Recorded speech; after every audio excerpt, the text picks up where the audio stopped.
اعوذ باللہ من الشیطان الرجیم بسم اللہ الرحمن الرحیم سامعین و ناظرین السلام علیکم ورحمۃ اللہ وبرکاتہ۔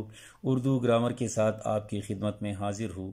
آپ سے گزارش ہے کہ اس چینل کو سبسکرائب کریں، یہ ویڈیو لائک کریں اور ساتھ ساتھ یہ ویڈیو آخر تک دیکھیں تاکہ آج کی عنوان کے حوالے سے تمام باتیں آپ کی سمجھ میں اچھی طرح آ جائے۔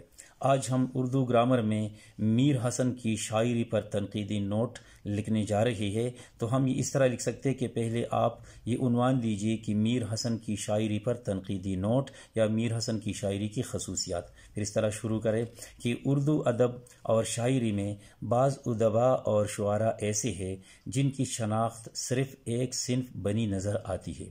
شاعری میں کئی ایک اصناف ہے اور ہر صنف پر کئی ایک شعراء نے طبع آزمائی کی ہے۔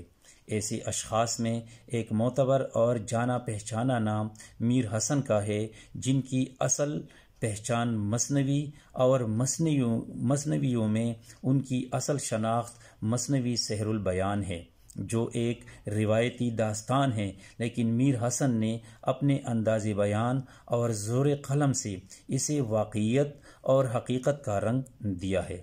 واقعہ نگاری، کردار نگاری اور منظر کشی کے ساتھ انہوں نے اپنے زمانے کے رسم و رواج اور تمدن کی تصویر کشی بھی کی ہے۔ میر حسن نے روزمرہ اور محاورے کا خاص خیال رکھا ہے۔ اس کے ساتھ انہوں نے اپنے کلام میں بہترین استعارات اور تشبیہات کا برمحل استعمال بھی کیا ہے۔ ان کی زبان سادہ، صاف ستھری اور نکھری ہوئی ہے۔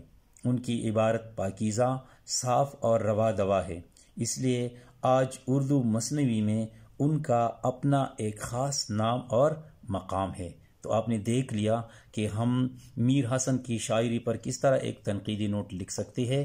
آئندہ کسی نئی عنوان تک اجازت دیجیے۔ اللہ حافظ۔